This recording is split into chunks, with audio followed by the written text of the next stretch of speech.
back to Robert's Dirty Kitchen. What we're going to be preparing tonight, getting starting tonight anyway, is to make some beef jerky. My brother really loves beef jerky, and I'm going to make a batch for him. I'll be seeing him next weekend, so of course there's several things you need to properly prepare beef jerky. I really like the flavor of chipotle, so I'm going to season this really with chipotle and some sea salt. You need a really good lean cut of meat, and I've selected a sirloin roast here, and I'll be slicing this for jerky and then preparing it with a dry rub to marinate overnight before I start to smoke it in the morning.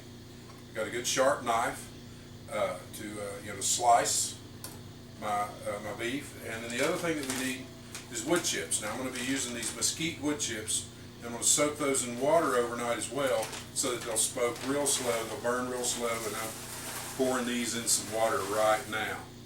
So they'll be ready in the morning to go in the smoker, really add some really good flavor to this beef while it dries it out. So I'm going to get into this package here real quickly. I just pulled this out of the refrigerator so it's kind of cold. And get rid of that. Cut the cord off of this so that we can really just lay it out here and start to slice it.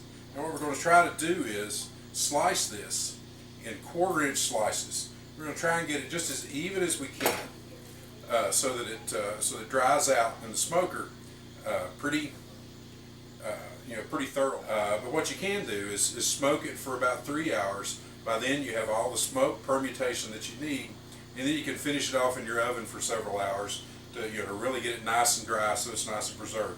Now one thing to remember here as you slice this, as you begin to slice this, is you want to be sure and get all the fat removed so that it doesn't begin to defecate, so that it doesn't begin to rot. Fat can begin to rot regardless of being dried out in just a matter of hours. So we're going to start slicing this, and again we're going to look at the grain of the meat. We see the grain runs this way, so we want to run our cuts opposite the grain. So we're going to run our cuts really, instead with the grain running this way, we're going to run our cuts this way.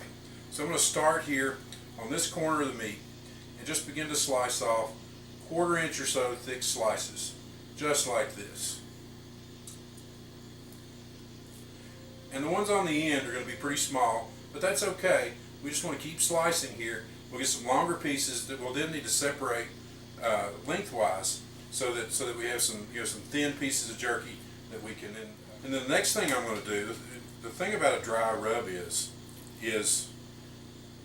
your meat, the meat that you're going to rub needs to be very dry itself. And while this is pretty dry, you still see it's kind of shiny. So what I'm going to do is, once I get this laid out, I'm going to take a paper towel. I'm just going to pat it dry just a little bit before I start to put my seasoning on there. I take my sea salt and just sprinkle it liberally across the meat. Some will get a little more than others. This is not an exact science. There's no measuring to do here. You just want to get just a liberal amount of salt on the stuff. And then the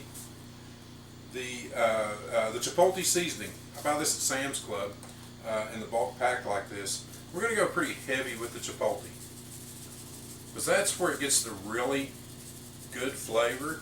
Now there's several ways I could do this. I could do teriyaki. I could do something really hot, but I like the combination of the chipotle seasoning and the mesquite wood.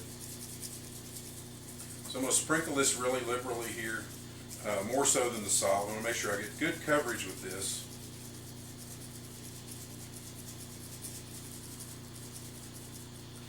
And then as the name would imply, let's make sure I get covered real good.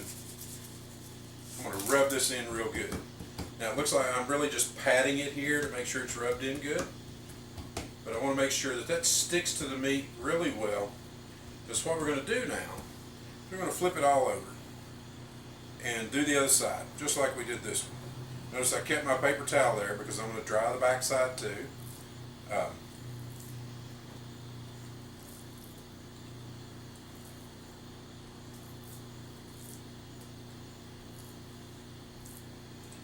You know, the prep time on this is really the biggest time. Once you get this in the smoker the next day, it's depending on what kind of setup you've got, it can be a pretty much unattended thing for most of the day. I mean, you shouldn't walk away from a burning fire or a grill or something like that for extended periods of time. But in this case, if you have it in a, you know, a safe place away from your home, you could probably do that and just let this thing smoke all day, or about 3 hours, and then pull it in, put it in your oven, and finish it off. Okay. Now we've got that all turned over, so I'm just going to pat it dry again with my paper towel on the back side.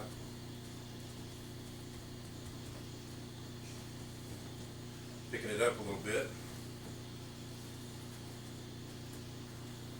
That kind of thing. So now once we have all these rubbed, we want to seal these so that the flavor really stays in there. Now I'm going to just jump over here and get, if somebody hasn't used them, some Ziploc bags.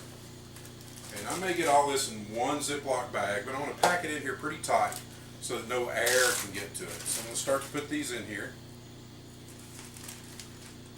Just get this towel out of the way. Start to get this meat in this bag here so that we can trap all the air in and really let this flavor really just soak into this meat all day here. So again, we're just going to pack it in there really tight, and then try and get all the air out that we can, and then seal it up.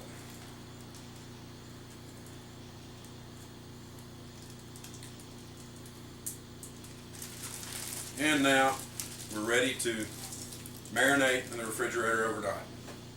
Jerky is kind of fun to make, and of course it's fun to eat. You can eat it anytime, and I hope you'll join me. You'll stay with me, that is, in my dirty kitchen as we take that jerky and we put it in the smoker tomorrow morning. Good night.